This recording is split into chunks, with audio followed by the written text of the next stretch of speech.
Welcome back to the layout. Just doing a quick video to show a few of the projects I've been working on. As you can see, I have a dm&e SD40-2. It's 6359, the Mount Rushmore. I just finished painting it and putting the decals on here the other day. Added a few details that I had.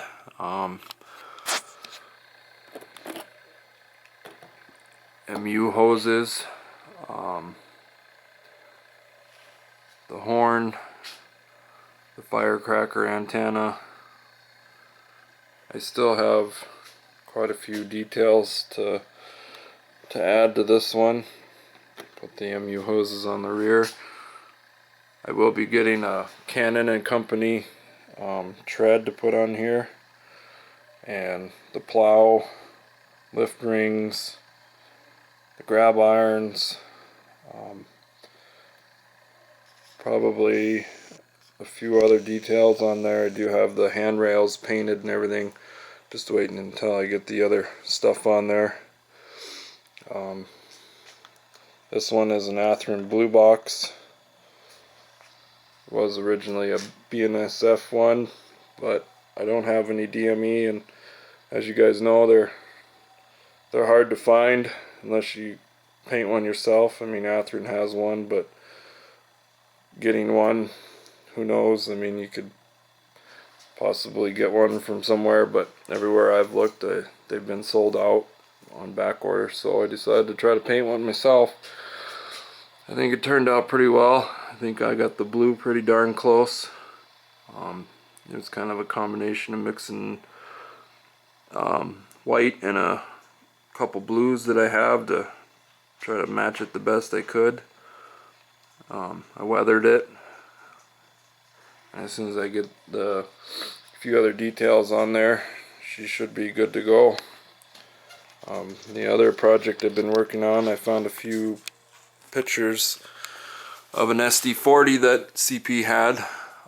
They didn't have it long enough to really paint it in their paint scheme or really add too much of their markings on it, so they basically spray painted the CP on the side, on both sides. I mean, this was an ex CNW, so from the pictures that I found, it looked like it'd been through World War III and back. So I tried to show the detail on it and match it the best I could as the prototype picture showed.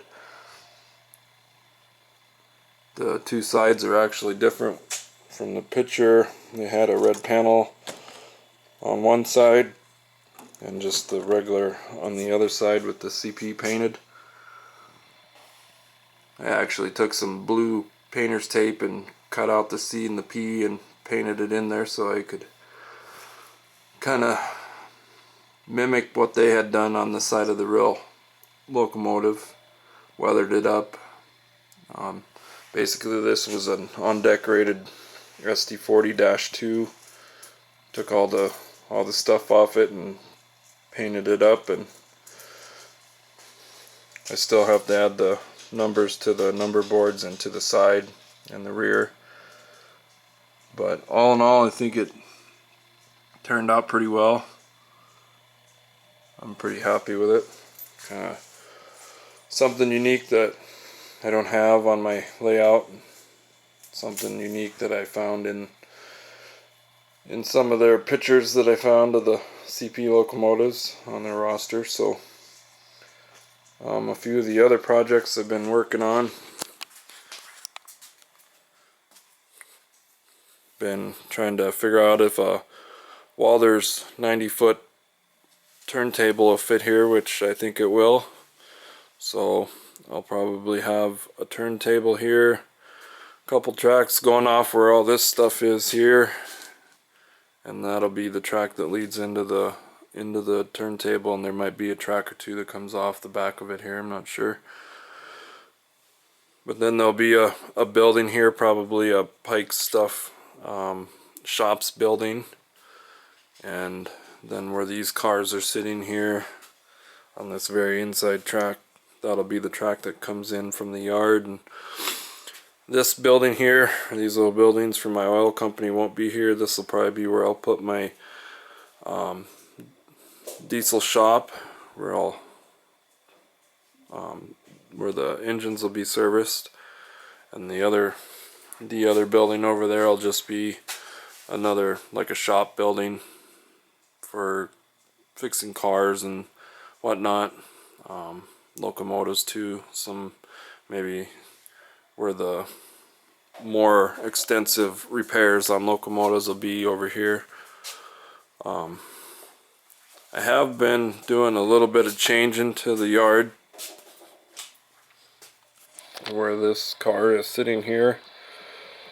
This switch I actually am going to take out because I have two leads pretty much right next to each other, and I just kind of been thinking I don't really need two areas to go into the yard that close. So I'm going to take this switch out, and then this one will come in here, and then there'll be another one on this side where it comes in. And then as you can see, I have the templates down for somewhat of the idea how the tracks are going to go. It'll come into this Y, and then it'll break off into two tracks for the shop that'll be over here. You'll be able to go up on this, where this cork is here, where this track I showed you earlier goes over to the other part of the yard. I did get both of my tracks finished. I'm able to run trains now. I just pieced in a few of the pieces of Atlas flex track to finish the few sections that I was short of track. Once I get some more Pico track, I'll be finishing that up with the regular Pico track and taking the Atlas track out. I just basically wanted to get some trains running and make sure my track work was good. So far I haven't had any derailments with any cars or locomotives. Everything runs good both directions on both tracks, so pretty happy with that. Haven't really changed anything on this side other than I moved my lumber yard over here by my sawmill, and then I moved my oil industry to here, and then that'll give me this area down to where them locomotives are sitting for that. And I'll have a track for the tank cars and stuff over here, and maybe a couple more buildings that'll go along with that. Moved my grain elevator down here. So I did change my bridge. I didn't change the way that I have it on here, other than the fact that I mounted the hinges on top. Originally had them underneath. I just wasn't happy with it. The bridge wouldn't go up all the way. I mean, you could walk through there, but you kind of had to duck around it, and I just didn't really like that. I was also running into an issue with getting the track to line up here. I will be trying to fill this gap in here somehow so I can hide this a little bit better, but I figured doing it this way allows me to open the bridge, as you can see, all the way up. So nothing has really changed on the way I did it, other than the way I mounted it on here. The way I got it powering the bridge and everything is all the same. So, well, I guess I will show you guys a few trains running here.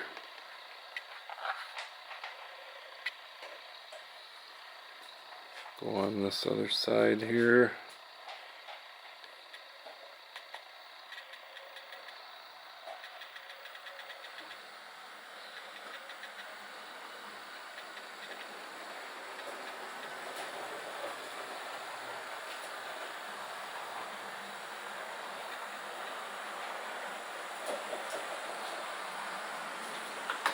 These two engines I have running here are both Athearn blue boxes. One's a CP rail, dual flag, and the other is a BNSF, both SD40-2s.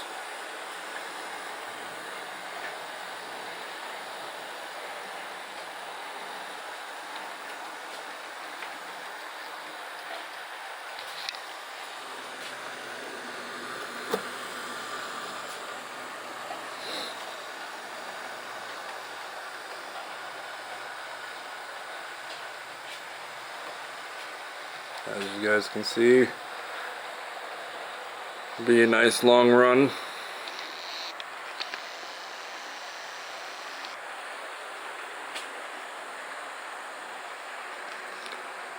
Once I get my mess kind of cleaned up on here, it'll be a lot better.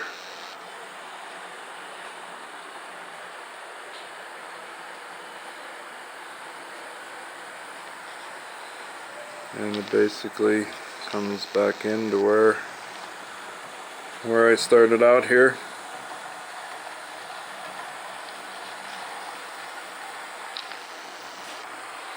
One of the other few things that I've been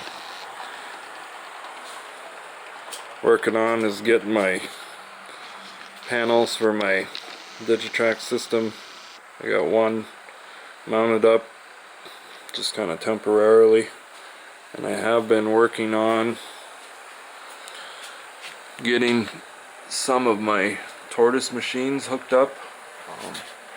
I do have a switch right here that I'm able to flip the switch. I don't have it powered right now. I'm working on putting some power strips mounted underneath here so I can power everything. I do have one of them mounted underneath here like that, so I'll be able to plug everything in, keep it all under the table and out of the way. I have been running some of the phone line or the cable for the panels too. I just drilled another hole in the middle there, so I can run all that underneath there and keep it up out of the way. But if you guys have any questions on anything that I've shown you guys or talked about there, or if you have any questions on anything, just send me a comment.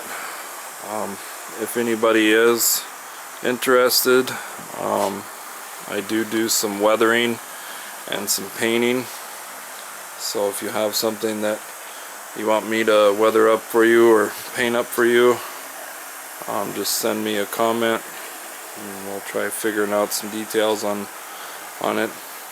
But that's it for now, guys. Stay tuned for the next video. See you later.